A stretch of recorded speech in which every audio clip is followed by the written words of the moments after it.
Silakan duduk kembali, saudaraku. Pujian yang kita naikkan sepanjang hari ini semua bertema tentang kemenangan. Semua bertema tentang keberhasilan. Dan saya percaya memang itulah rencana Tuhan buat saudara dan saya. Bersama Tuhan kita pasti jadi pemenang. Katakan amin. Katakan amin.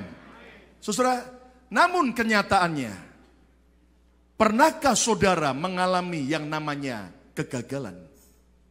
Pernahkah saudara mengalami yang namanya kekalahan? Secara jujur kita pasti akan berkata, pernah. Beberapa saudara mungkin hadir dan berkata, puji Tuhan saya berhasil, puji Tuhan saya sukses. Tapi juga ada di antara kita yang berkata, hidup saya gagal, hidup saya kalah. So sekalian mari kita belajar. Yang terpenting bukanlah kegagalan tersebut. Tetapi yang terpenting adalah bagaimana kita bersama dengan Tuhan bisa mengubah kegagalan jadi sebuah kemenangan. Beberapa hari yang lalu kita kehilangan seorang komedian yang sangat profesional, yang sangat terkenal, yang bernama Robin Williams. Dia adalah seorang yang sungguh-sungguh kaya raya, orang yang sangat dikenal, telah membuat banyak orang terhibur, tertawa, terbahak-bahak melihat apa yang dia perankan, baik dalam film maupun juga dalam serial, saudaraku. Tetapi saudaraku, dunia dikagetkan. Akhirnya Robin Williams ditemukan di rumahnya dalam keadaan mati gantung diri, menggunakan sabuk ikat pinggangnya sendiri. Dan semua orang bertanya-tanya apa yang sebetulnya terjadi. Bukankah posisi hidup Robin Williams merupakan impian dari banyak orang? Ternyata saudara sekalian, dari kemenangan demi kemenangan yang Robin Williams pernah raih dalam film, rupanya film terakhir daripada serial film yang dia mainkan, yang ditayangkan oleh sebuah stasiun televisi swasta di Amerika, yaitu CBS. Dan acara itu berjudul The Crazy One. Dan rupanya saudaraku, itu sebuah film seri komedi yang dimainkan oleh Robin Williams. Dan ternyata akhirnya bulan April 2014 ini, pihak televisi CBS memutuskan dengan berat akhirnya penayangan daripada serial film The Crazy One harus dihentikan. Kenapa? Karena ternyata rating pemirsanya tambah hari tambah merosot. Dan ketika berita bahwa film itu diberhentikan, membuat Robin Williams akhirnya depresi, sedih, merasa malu, frustrasi, sampai akhirnya dia sempat, saudaraku, dalam proses untuk terapi bagaimana dia memenangkan, mengalahkan depresinya. Tapi yang menyedihkan akhirnya dia bunuh diri. Dan orang bertanya-tanya, kenapa dia bisa membuat orang lain tertawa? Dan ternyata kenapa dia sendiri akhirnya memutuskan mati secara mengerikan. Realita hidup yang sama juga yang dihadapi oleh negara kita Indonesia. Dalam proses pemilihan presiden Indonesia, yang hanya 2 kandidat, yang akhirnya seorang kandidat dinyatakan oleh KPU, Komisi Pemilihan Umum, untuk menang. Sementara kandidat capres calon presiden yang lainnya merasa tidak adil, merasa, saudaraku, dikecewakan, dan akhirnya mengajukan gugatan ke MK, yaitu Mahkamah Konstitusi. Dan beberapa hari kemarin akhirnya MK, 9 orang hakim daripada Mahkamah Konstitusi menolak gugatan tersebut dan akhirnya mensahkan bahwa betul-betul Jokowi terpilih sebagai presiden baru buat Indonesia. Dan apa yang terjadi, saudara? Terus reaksi yang tidak siap untuk menerima kekalahan daripada capres yang lainnya. Yang katanya terus akan naik banding. Karena banding di MK ditolak. Akhirnya katanya akan banding di YMK. Kalau MK adalah Mahkamah Konstitusi. Kalau YMK itu apa? YMK adalah Yang Maha Kuasa. Lihat bagaimana dua peristiwa ini membuat sebuah pembelajaran buat kita. Ada orang ingin sukses, ada orang ingin berhasil, dan ada orang ingin menang. Tapi sesungguhnya tidak siap ketika realita hidup yang dihadapi adalah kegagalan dan kekalahan. Nah, saudara sekalian, mari kita belajar dari firman Tuhan. Karena sesungguhnya firman Tuhan itu bicara buat kita, mengajari kita tidak hanya bagaimana kita achieve atau mencapai meraih kesuksesan, tapi bagaimana juga kita menyikapi yang namanya kegagalan. Jujur saudaraku, ada banyak pelajaran, ada banyak pengajaran bicara soal sukses, sukses, sukses. Dan saya yakin itu memang kehendak Tuhan. Tapi ternyata sangat langka pengajaran atau firman yang bicara bagaimana menghadapi kegagalan demi kegagalan dalam hidup ini. Mungkin ada saudara yang berkata, Pak, saya gagal dalam soal rumah tangga. Ada yang berkata, Pak, saya gagal dalam soal ekonomi. Ada lain yang berkata, saya gagal dalam soal kesehatan. Ada lagi yang mungkin berkata, saya gagal dalam soal untuk bisa legal tinggal di negara ini. Dan sebetulnya firman Tuhan mau membuat setiap saudara bisa mengubah kegagalan jadi kemenangan bersama dengan Tuhan. Yang setuju, katakan amin. Coba kita lihat Alkitab berkata apa? Amsal 24 ayat yang ke-16. Firman Tuhan berkata apa? Amsal 24 ayat 16. Mari kita baca sama-sama dengan suara yang keras. Katakan haleluya. Kurang keras, haleluya. Oke, sekeras itu mari baca sama-sama. 2, 3. Sebab 7 kali orang benar apa? Jatuh. Namun ia bangun kembali. Terus, tetapi orang fasik akan roboh dalam bencana. Ulang lagi, lihat ayat ini. Berapa kali, saudaraku, sebab berapa kali? 7 kali. Kita bersama saya 7 kali. 2, 3. 7 kali itu waktu yang banyak atau singkat? Halo? Banyak. Sedikit atau banyak? Halo? Banyak. Sebab 7 kali. Siapa? Orang benar termasuk siapa? Termasuk orang percaya. Orang yang percaya Yesus, yang rajin ke gereja. Lihat, 7 kali orang benar, orang percaya, anak Tuhan bisa jatuh, bisa gagal. Namun ia, baca keras, bangun kembali. Kata bersama saya harus bangun kembali. 2, 3. Tetapi orang fasik akan roboh dalam bencana. Orang benar ternyata tidak luput dari yang namanya kegagalan. Orang benar yang setia ke gereja, yang melakukan firman, tidak luput dari yang namanya kejatuhan. Tetapi sesungguhnya orang benar harus bisa menghadapi kegagalan. Sehingga ia terus bangkit kembali untuk mencapai yang namanya kemenangan. Yang sujud tepuk tangan yang meriah untuk kemuliaan nama Tuhan. Amin. Kita boleh gagal 7 kali. Tapi jangan pernah engkau menyerah kalah. Bangkit kembali. Karena who knows, yang ke-8 adalah saat kita alami kemenangan. Katakan amin. Saudara, bulan ini kita belajar grace is power to self-control. Anugerah akan membuat kita bisa mengendalikan diri.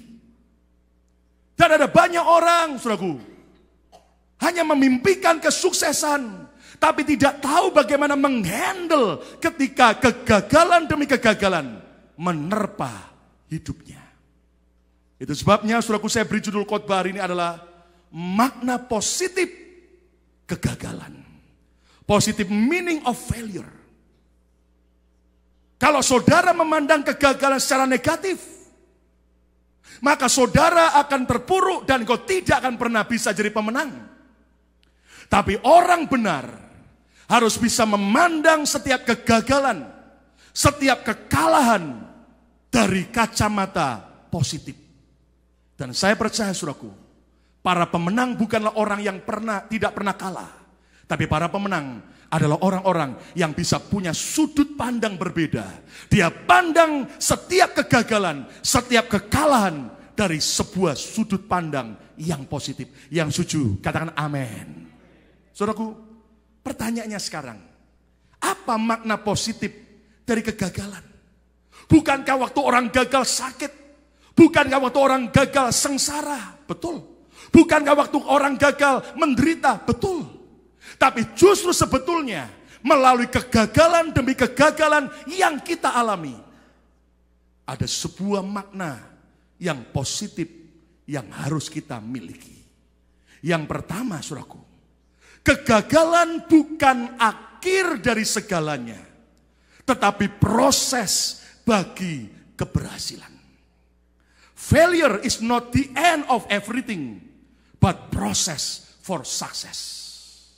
Kegagalan bukan akhir dari segalanya. Ucapkan bersama-sama 2, 3. Kegagalan bukan akhir dari apa? Segalanya. Tetapi proses bagi keberhasilan. 2, 3. Tetapi proses bagi apa? Keberhasilan. Ternyata gagal itu hal yang normal. Bilang ada yang katakan gagal itu normal. Siapa yang tidak pernah gagal?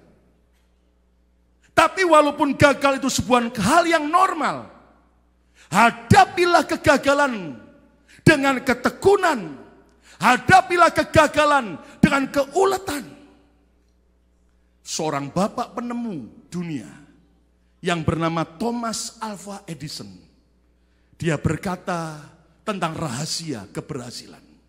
Dan dia mengatakan begini, keberhasilan adalah ramuan dari 5% kejeniusan ditambah 5% kesempatan dan ditambah 90%. Apa baca keras? Kurang keras. Apa? Ketekunan, keuletan, pantang menyerah. Kalau saudara memandang kegagalan sebagai akhir dari segalanya, engkau menganggap bahwa ketika engkau gagal, wah dunia sudah runtuh, kita sudah jatuh, tertimpa tangga, dan tidak mungkin bisa sukses. Maka engkau akan jadi orang fasik yang roboh dan tidak pernah menang. Jadilah orang benar yang bersikap positif. Memandang bahwa setiap kegagalan bukanlah akhir dari segalanya. Kegagalan merupakan proses. Kata bersama saya, proses. Lebih keras, proses. 2, 3. Dari keberhasilan. Yang percaya tepuk tangan yang meriah untuk kemuliaan Tuhan. Amin. Rasul Paulus mengajar buat kita. Lihat Roma pasal 5 ayat 3 sampai ayat 4. Dan bukan hanya itu saja. Kita, bukan hanya Paulus dan teman-temannya, tapi semua kita orang benar. Kata bersama saya, kita, 2, 3. Malah bermegah, malah bangga, malah bersyukur juga dalam kesengsaraan. Saya tambahin dalam kurung kegagalan. Kenapa? Kalau orang sengsara, saudaraku, ada banyak hal. Bisa juga karena gagal.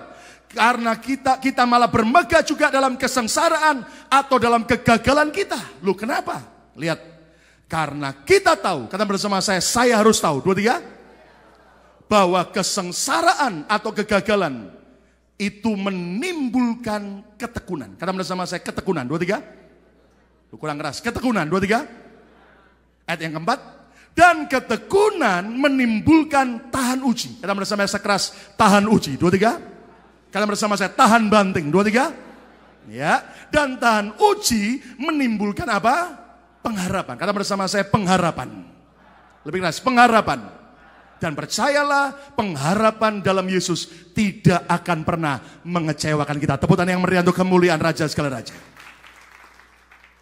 Pandang kegagalan yang kau hadapi bukan sebagai akhir dari segalanya, sebagai proses bagi sebuah keberhasilan.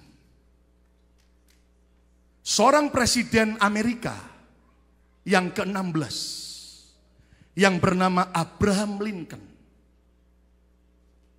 adalah orang yang sebetulnya nggak mungkin bisa berhasil.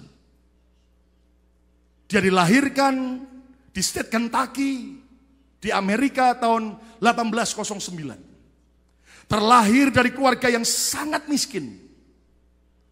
Ayahnya bekerja sebagai tukang kayu. Bahkan ibu daripada Abraham Lincoln meninggal karena sakit ketika Lincoln masih sangat muda. Akhirnya Abraham Lincoln tidak bersekolah.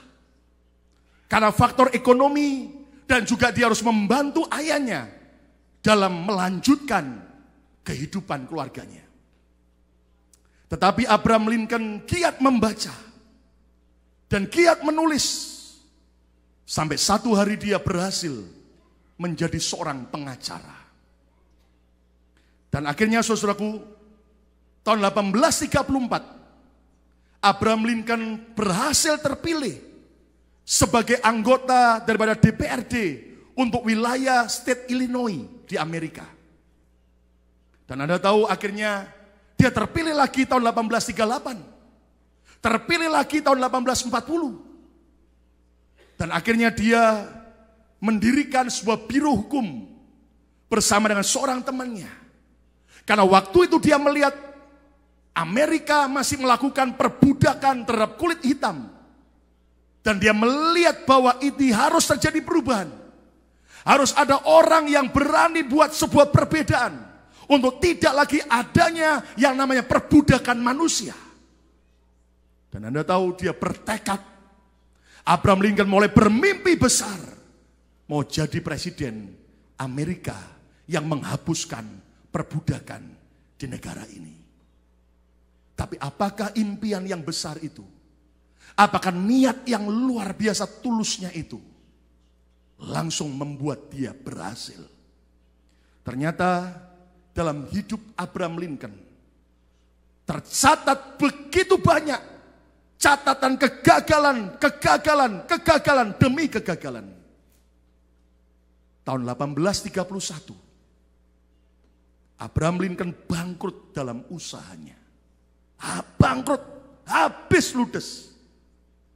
Tahun 1832 dia kalah dalam pemilihan lokal untuk menjadi seorang mewakili daerah tersebut. Tahun 1833 Abraham Lincoln kembali menderita kebangkrutan.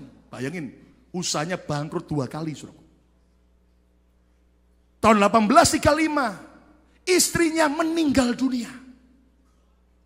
Yang akhirnya membuat tahun 1836 Abraham Lincoln menderita tekanan mental, depresi sedemikian rupa sehingga dia masuk rumah sakit mental, rumah sakit jiwa. Bayangin saudaraku. Tahun 1837 ia kalah dalam kontes pidato. 1840 Abraham Lincoln gagal dalam pemilihan anggota Senat Amerika. 1842 ia menderita kekalahan lagi untuk duduk dalam anggota Kongres Amerika. 1848 ia kalah lagi dalam pencalonan Kongres Amerika. 1855 ia gagal lagi untuk menjadi Senat Amerika. 1856 kalah lagi dalam pemilihan untuk menduduki kursi Wakil Presiden Amerika. Bayangin, mau jadi Wakil Presiden aja gagal, apalagi jadi presidennya. Tapi dia tidak putus asa. Dia semakin tekun, dia semakin ulet. Tahun 1858 ia kalah lagi dalam pemilihan Senat. Namun sebuah perjuangan yang panjang, lewati kegagalan demi kegagalan. Tahun 1860 akhirnya dia terpilih sebagai Presiden Amerika yang ke-16. Tepuk tangan yang meriah untuk kemuliaan Tuhan. Dia membuat sebuah perubahan, pembebasan perbudakan pada waktu itu. Saudara sekalian, mari kita belajar bahwa kita tidak boleh menyerah ketika kegagalan ada dalam hidup kita. Jangan pandang kegagalan saudara itu merupakan akhir dari segalanya. Tapi pandang itu sebagai proses untuk saya bisa sukses. Kita patut bersyukur sebagai warga Indonesia di kota Philadelphia, Amerika ini. Ternyata kemerdekaan RI kita yang ke-69 dirayakan juga dan diberi kesempatan oleh Michael Netter untuk bisa diadakan juga di City Hall. Dan Senin kemarin tanggal 18 Agustus ada begitu banyak warga Indonesia kumpul dan merupakan sebuah momentum yang bersejarah buat kita. Akhirnya keberadaan kita diakui dan dihormati oleh pemerintahan kota Philadelphia.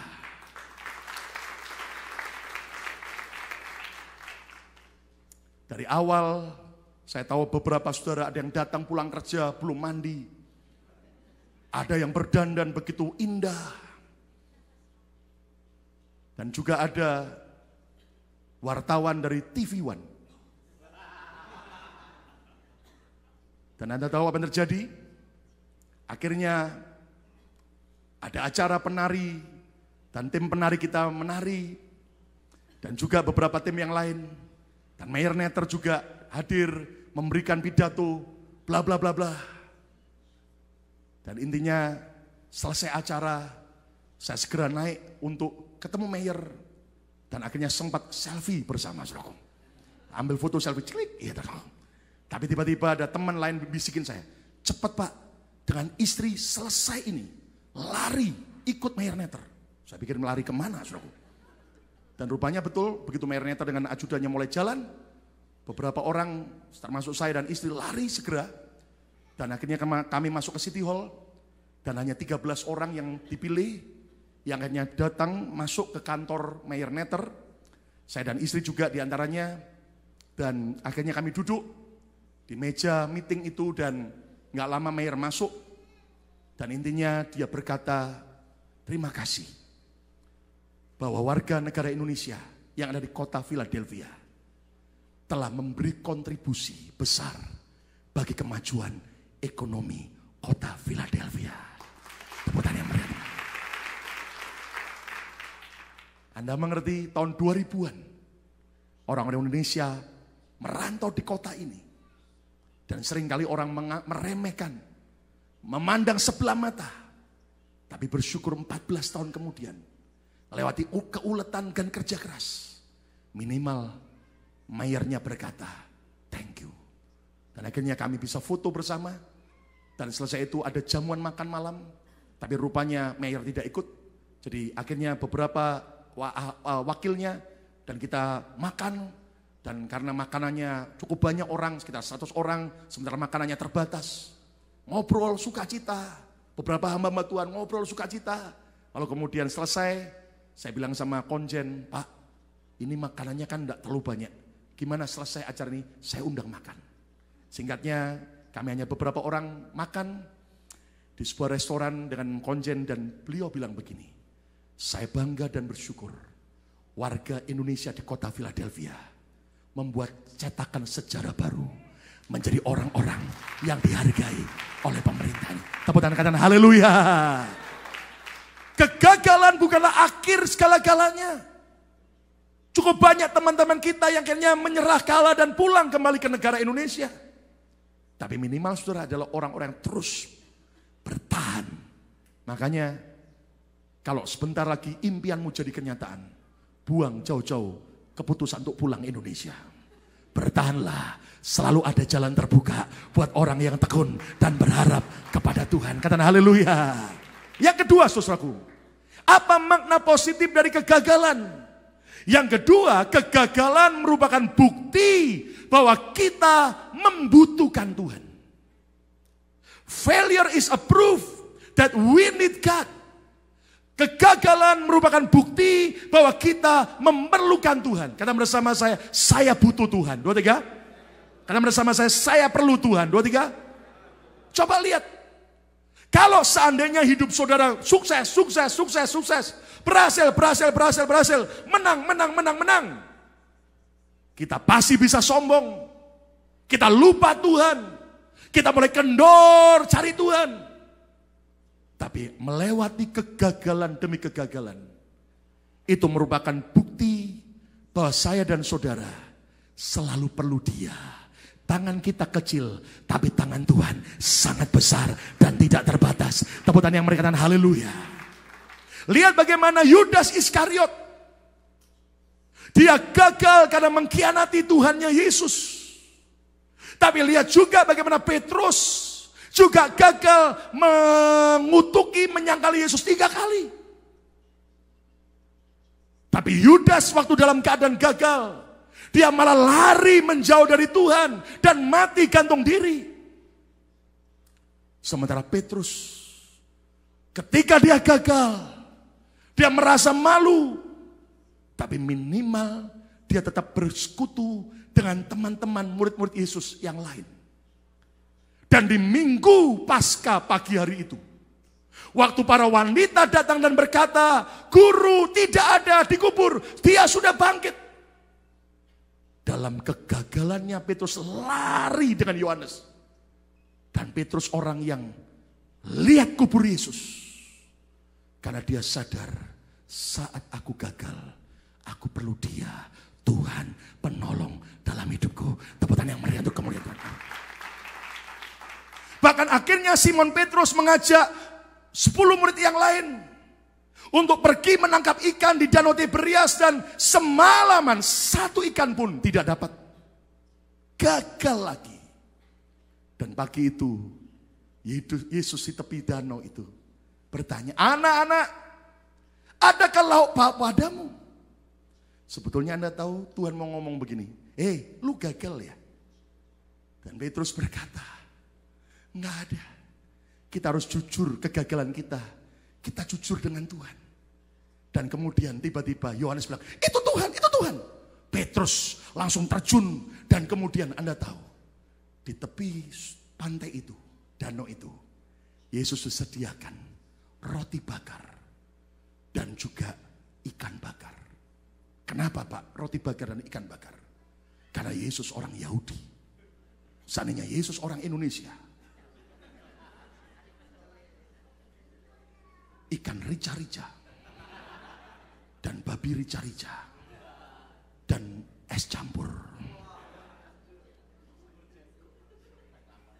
Dan dalam kegagalan Petrus,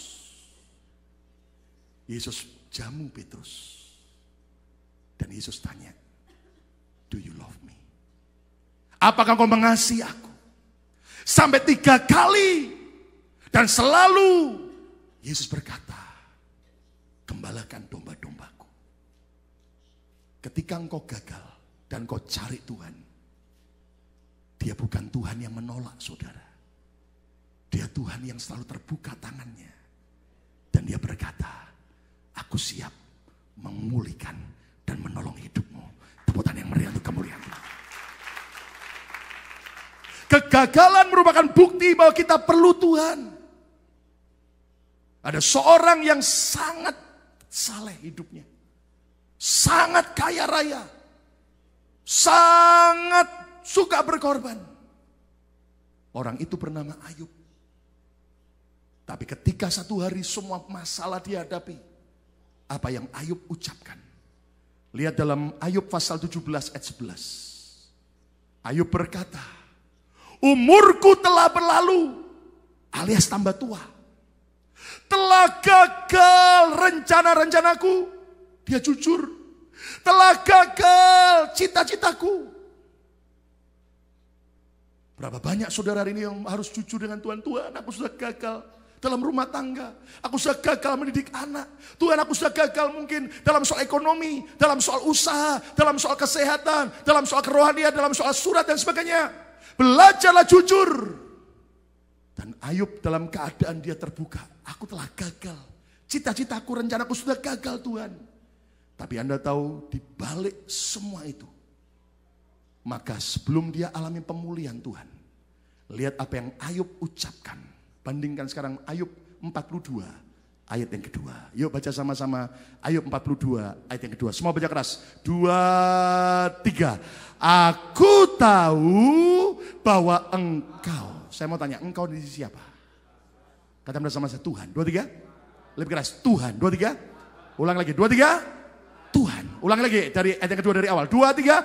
Aku tahu bahwa engkau Tuhan, apa? Sanggup. Kata bersama saya, dia sanggup. 2, 3. Melakukan segala sesuatu dan tidak ada rencanamu, rencana Tuhan yang gagal. Cita-cita kita bisa gagal, rencana kita bisa gagal, tapi rencana Tuhan dan cita-cita Tuhan tidak akan pernah gagal. Katakan haleluya.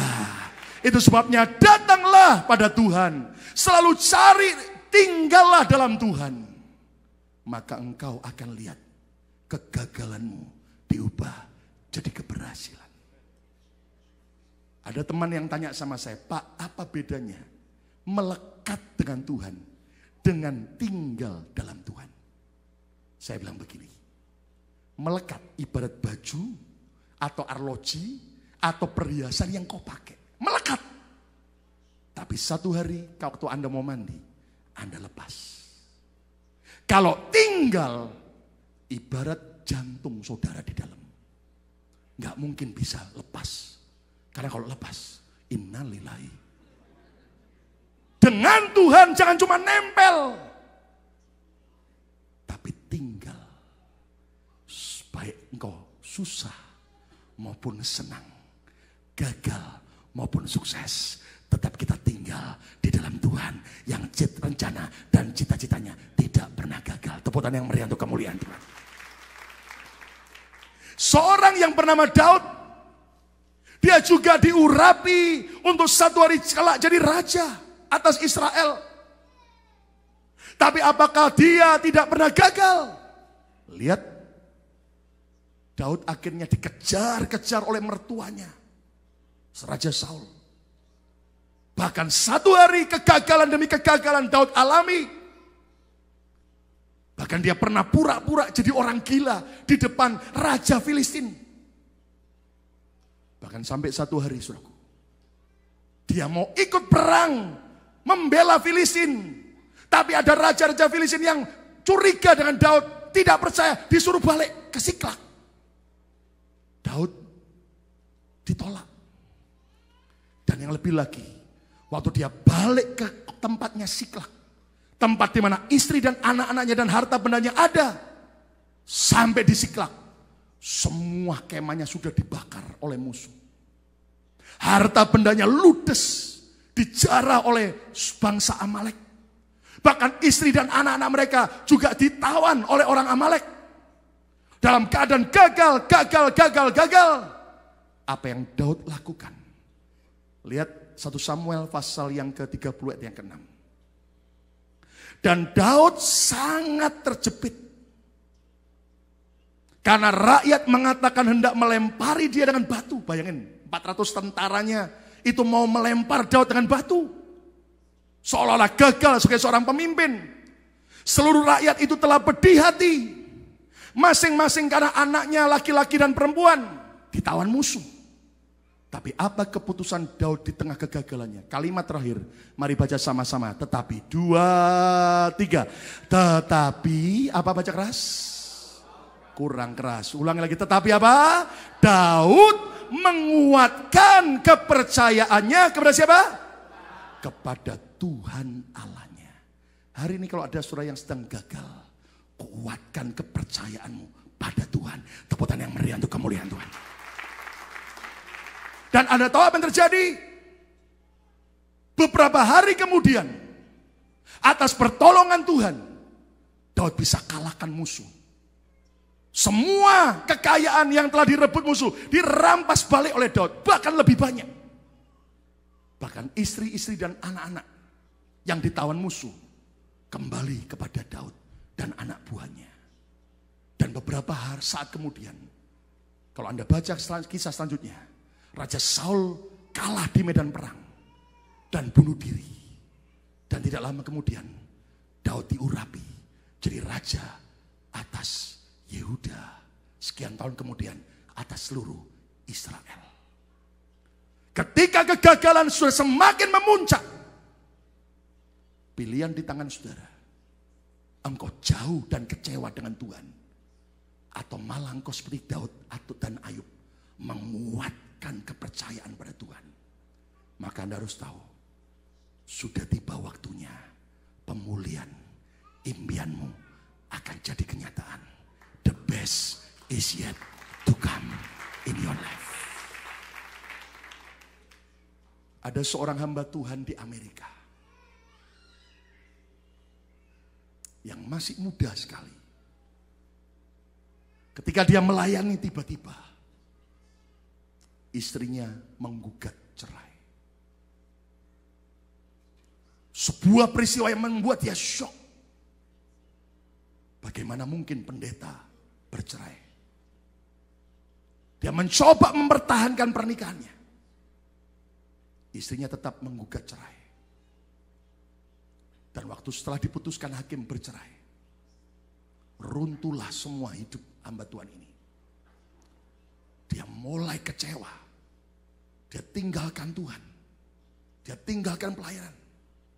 Mantan istrinya menikah lagi. Dan sudah punya beberapa anak dengan suami baru. Hamba Tuhan ini stres, depresi. Sampai demi mempertahankan hidup, maka dia menjadi seorang salesman asuransi jiwa. Dia ketuk rumah demi rumah. Dia telepon orang-orang yang dia kenal untuk bisa beli asuransi jiwa. Demi mempertahankan hidup. Seolah-olah dunia sudah runtuh. Tapi Anda tahu apa yang terjadi? Satu hari ada seorang teman bilang sama dia, kamu perlu Tuhan. Kalau kamu terus seperti ini, engkau akan semakin hancur. Cari Tuhan kembali. Kembali cari Tuhan. Dan dia nangis hancur hati. Dan dia kembali bertobat sama Tuhan.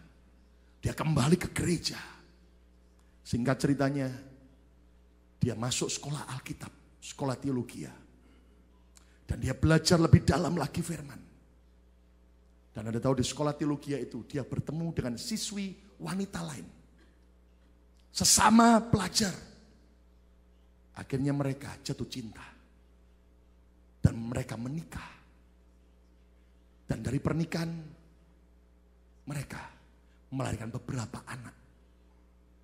Dan salah satu anaknya hari ini adalah Pastor Joel Osteen. Seorang hamba Tuhan yang dikenal dunia. Karena Joel Osteen seorang gembala sidang dari gereja terbesar di Amerika.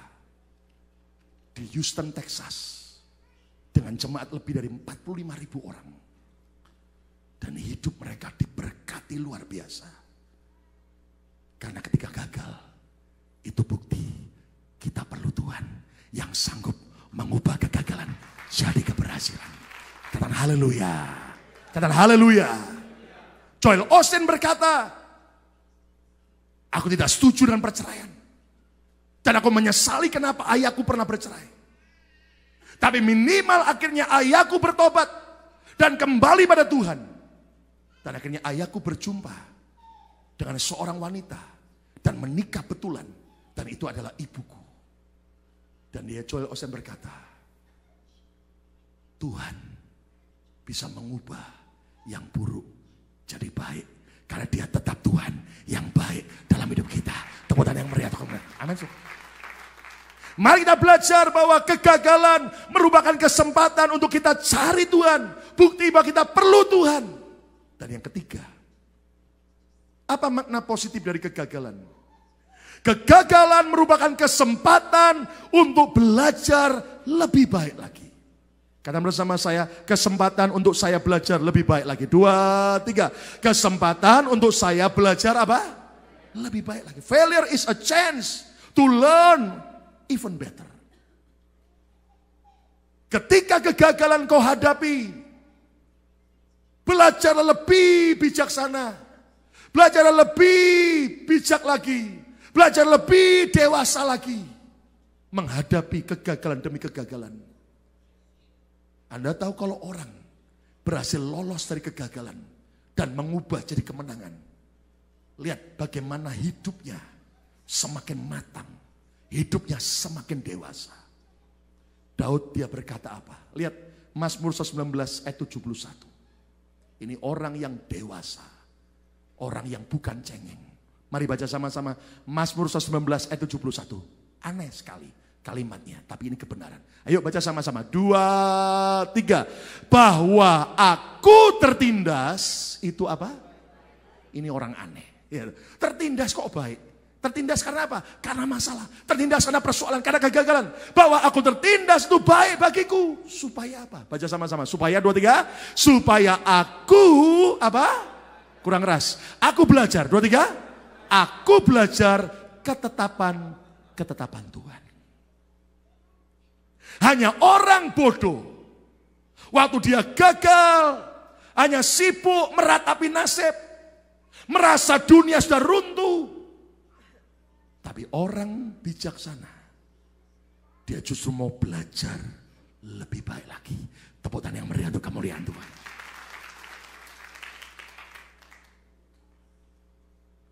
Anda tahu ada sebuah binatang, yaitu lebah atau bee. Lebah ini termasuk binatang yang menurut hukum aerodinamis atau hukum penerbangan nggak mungkin bisa terbang. Kenapa?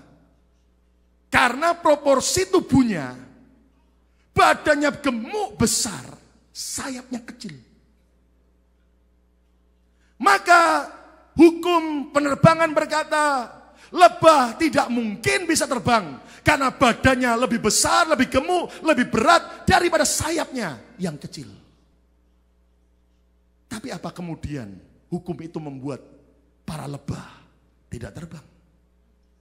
Saya pernah lihat filmnya, anak-anak lebah bagaimana belajar terbang. Badannya lebih berat daripada sayapnya, badannya lebih gede daripada sayapnya. Tapi mereka terus belajar.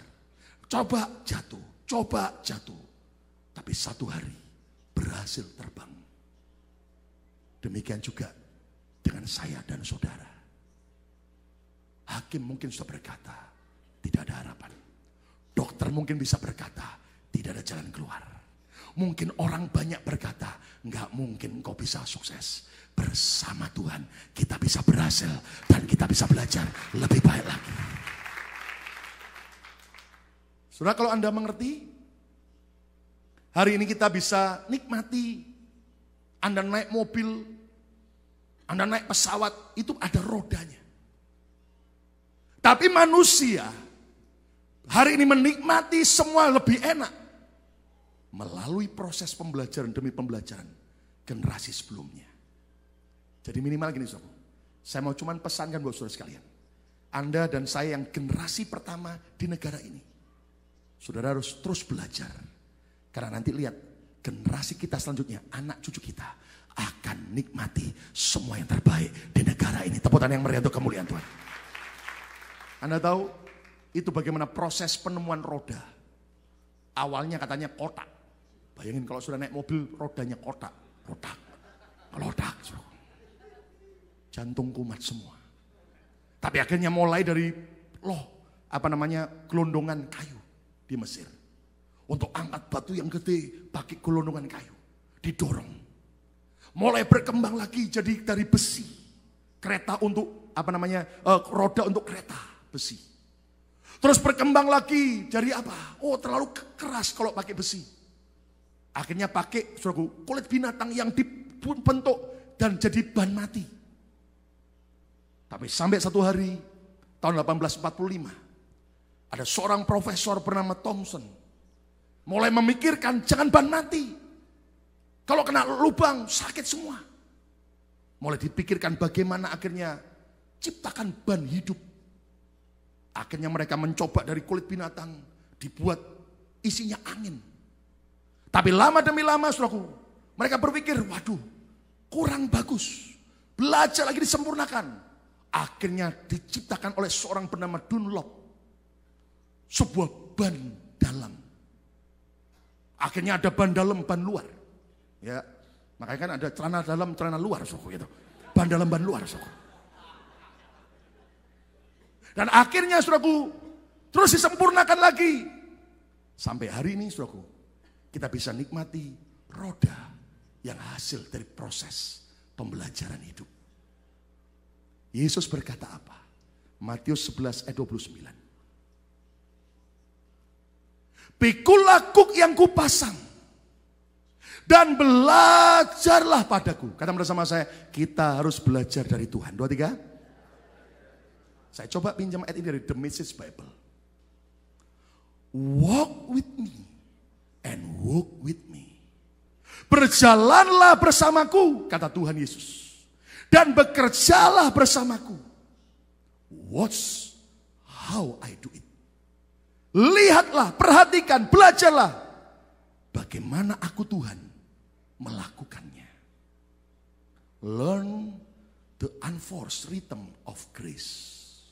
Belajarlah ritme dari anugerah. I won't lay anything heavy or ill fitting on you. Dan aku tidak akan pernah menaruh apapun yang berat atau beban yang menyakitimu. Walaupun seolah-olah sakit ketika engkau alami kegagalan. Tapi Anda harus belajar berjalan dengan Tuhan. Lihat cara Tuhan bekerja. Dan engkau akan lihat ada yang namanya ritme anugerah. Tiba-tiba tangannya bekerja menolong saudara dan saya. Tepuk tangan yang meriah untuk kemuliaan Tuhan. Sudah pernah kan lihat film Jackie Chan yang judulnya Karate Kids? Pernah lihat? Yang enggak pernah, kasihan deh lu. Lihat anak Amerika yang bonyok dihajar oleh orang-orang China yang lain. Ketika dia dengan ibunya tinggal di Beijing, pindah dari Amerika ke Beijing. Akhirnya Jackie Chan mulai lajari kungfu. Bukan minuman kungfu, bukan. Anda tahu apa yang terjadi? Weh, ini anak siap mau jadi seorang juara. Sama gurunya diajar apa? Pakai baju, lepas baju. Pakai baju, lepas baju. Dari pagi sampai malam. Nah, lepas baju dari sebuah tempat tongkat kayunya, lepas, taruh lagi, lepas lagi. Tiap hari cuman begitu. Lama-lama ini anak marah sama gurunya. Dia merasa terhina. Ngapain cuman begini terus? Padahal akhirnya dia baru menyadari. Semua terjadi untuk proses pembelajaran. Dan dia dilatih, ditrain oleh gurunya Jackie Chan. Sampai akhirnya berhasil kalahkan lawan-lawannya. Dengan Tuhan juga begitu. Anda berkata, kerja susah Pak. Di pabrik berat. Jangan ngomel. Pembelajaran. Tidak ada yang amin. Pembelajaran apa Pak? Minimal Anda jauh lebih sehat. Encok dan semua rematik hilang. Pembelajaran apa Pak? Minimal engkau pernah merasakan jadi anak buah yang susah. Satu hari kalau engkau jadi atasan, engkau akan jadi bijaksana. Tepuk tangan yang meriah untuk kemuliaan Tuhan. Belajar dan teruslah belajar. Yang keempat, yang terakhir.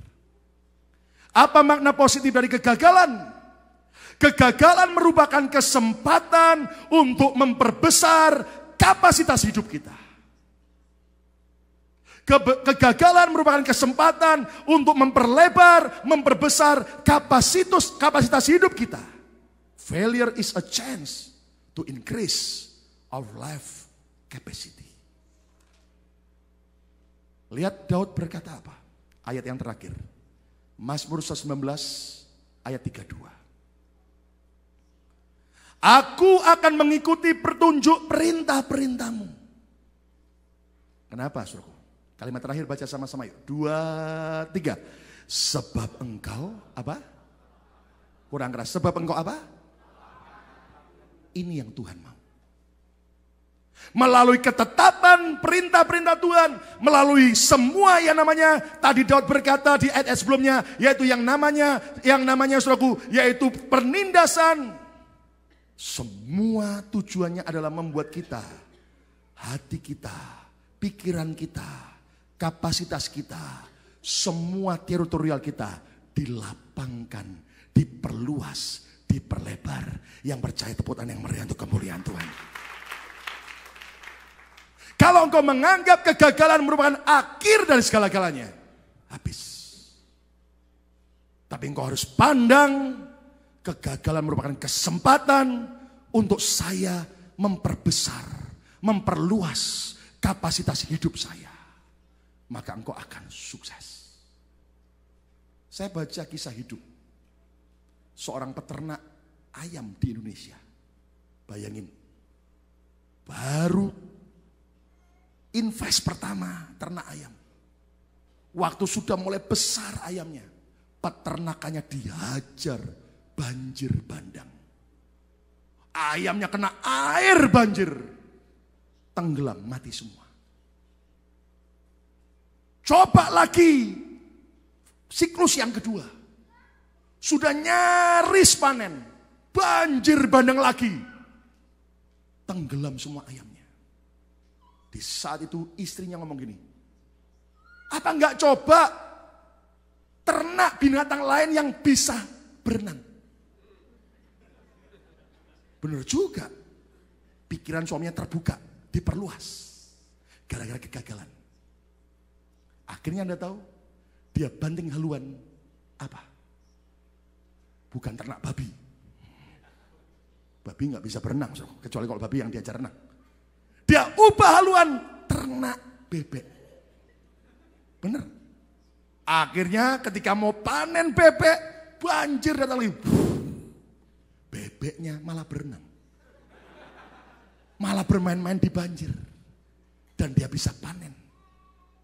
Semakin sukses.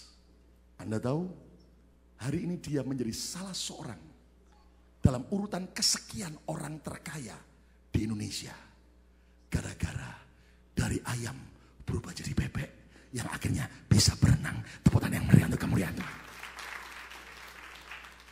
Kalau engkau gagal dalam usaha, kalau engkau gagal dalam berumah tangga, kalau engkau gagal sebagai seorang jomblo mendekati seseorang dan ternyata ditolak,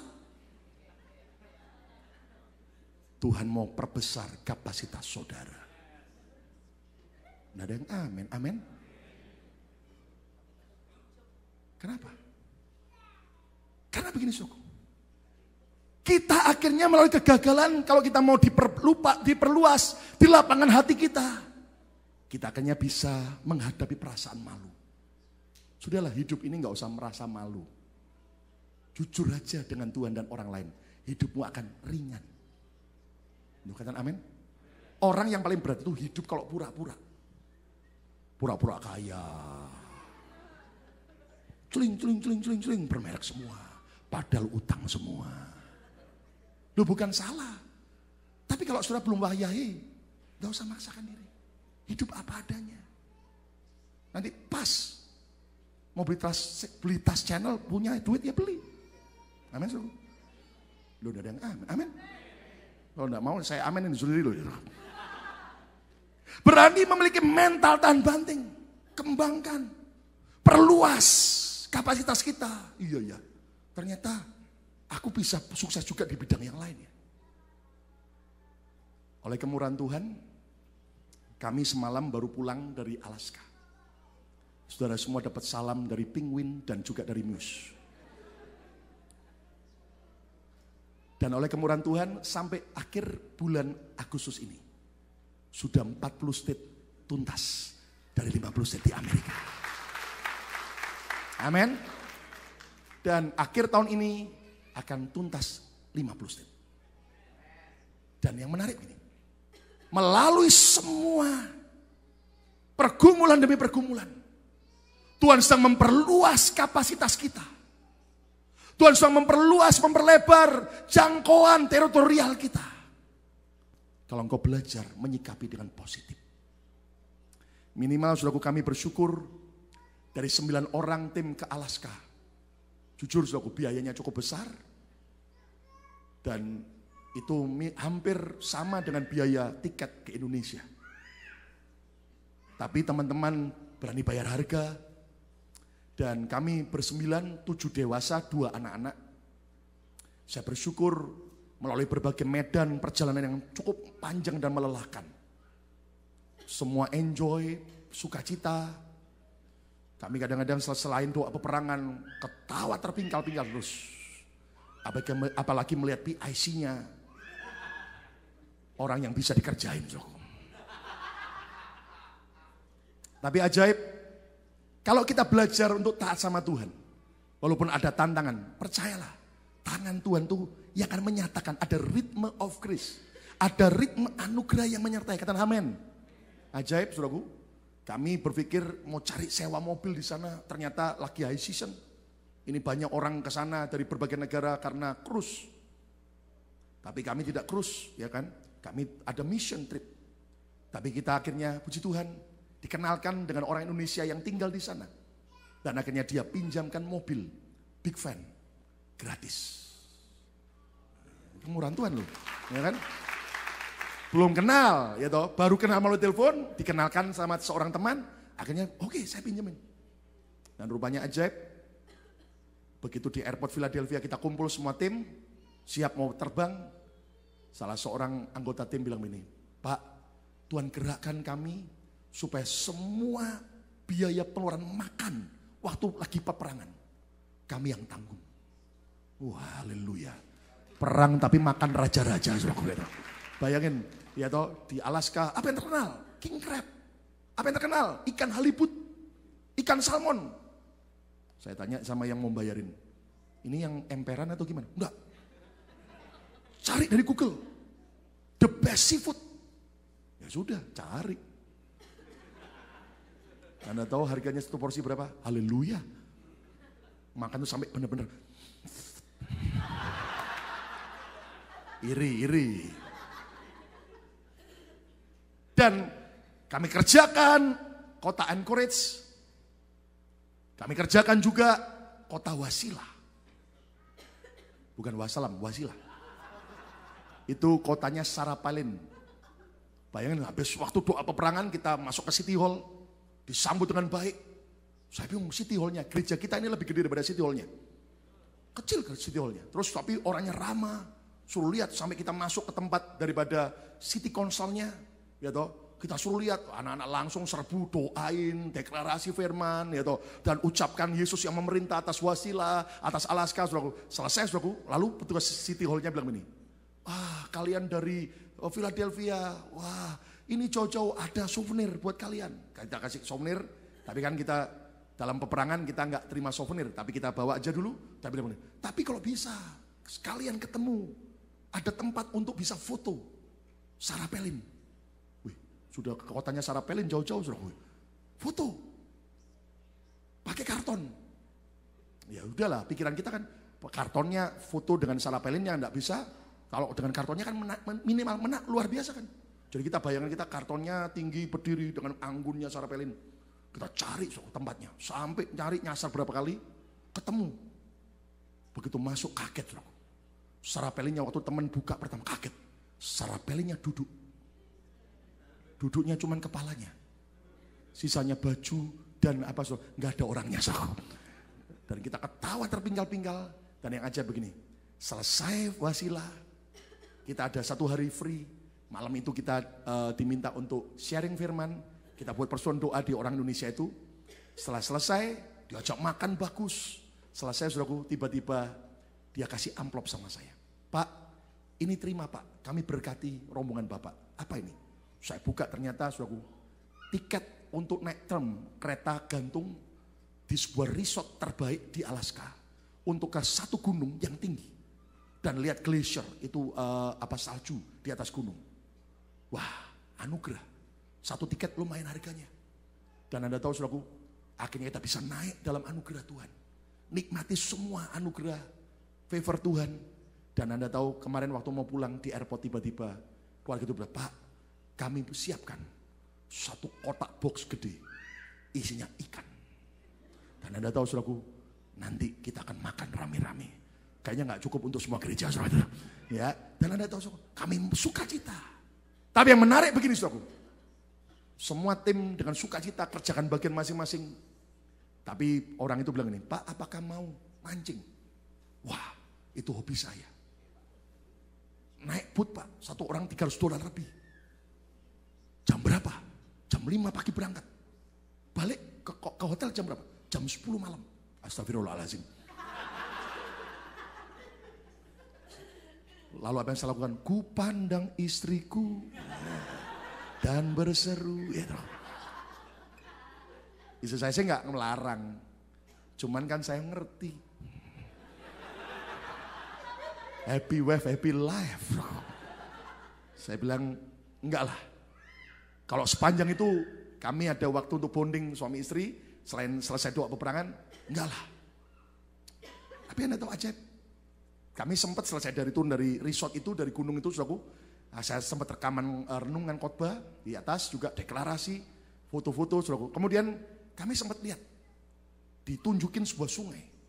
Itu isinya salmon, ikan salmon. Dan rupanya di sana, saudaraku, kita mempunyai pengalaman lebih jelas. Anda tahu, saudaraku, ikan salmon itu ternyata jenis ikan yang ketika dia bertelur ya dan mulai menetas di sungai, dan setelah dia cukup besar, maka anak-anak ikan salmon itu akan ikut arus sungai, terus turun sampai ratusan mil dan sampai ke laut bebas. Dan ikan salmon itu akan bertumbuh dewasa di laut bebas. Siklusnya satu ikan itu 3 tahun. Sudah besar di laut, maka waktu musim untuk bertelur, salmon itu, ikan-ikan itu akan kembali ke tempat mereka dilahirkan. Loh, lah caranya gimana? Ribuan bahkan jutaan ikan salmon setiap tahun, mulai dari awal Juli sampai awal Agustus, akan dari laut akan sama-sama mereka bergerombol cari sungai, tempat di mana mereka dulu dilahirkan. Dan Anda tahu sungainya kan di gunung-gunung, itu kan naik. Jadi mereka lompat sampai ada bendungan atau batu-batu. Mereka lompat, ada yang jatuh mati, gitu. Tapi mereka terus lompat sampai ternyata mereka bisa berenang sampai lebih dari 100 mil jauhnya. Bayangin, dan tiba di tempat sungai di mana mereka dilahirkan. Dan di sana mereka bertelur. Dan setelah bertelur sekian lama, tubuh mereka mulai berubah warna. Dan tiba-tiba mereka mati. Dan mereka sengaja mati di sana supaya bangkainya bisa menjadi makanan bagi anak-anaknya yang sebentar lagi akan lahir. Dan Anda tahu, saudaraku, ketika anak-anaknya menetas, makan bangkai daripada orang tuanya dan mulai besar, akhirnya mereka ikut lagi dengan arus sungai. 3 tahun kemudian setelah besar dari laut, balik lagi. Waktu saya lihat itu, saya kagum dengan ciptaan Tuhan. Minimal Anda tahu, ikan salmon saja nggak pernah menyerah. Hadapi tantangan. Anak-anak Tuhan juga harus terus menang. Hadapi tantangan apapun. Katakan haleluya. Katakan haleluya. Dan Anda yang tahu yang menarik, saudaraku, memang saya teman di Indonesia, orang Indonesia yang di sana bilang, mau nggak mancing salmon? Bukan di laut, di sungai. Oh ya, ada sungai yang sangat banyak. Tapi harus naik mobil 3 jam. Selain naik mobil, bawa senapan. Saya kaget, Mbak, senapan buat apa? Karena banyak beruang. Karena ketika salmonnya lompat-lompat naik, beruang juga nungguin. Jadi selain pemancing juga beruang. Jadi rebutan sama beruang. Terus saya bilang begini, kalau kami sih kayaknya kalau ke sana nggak perlu pakai senapan. Salah satu anggota kami dilihatkan beruang, beruangnya lari. Atau minimal yang jadi umpan buat beruangnya.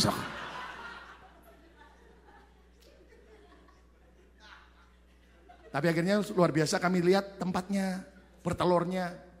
Dan Anda tahu, saudaraku, semua lihat. Binatang yang begitu aja tidak pernah menyerah. Kenapa kita putus asa? Bangkitlah gereja Tuhan.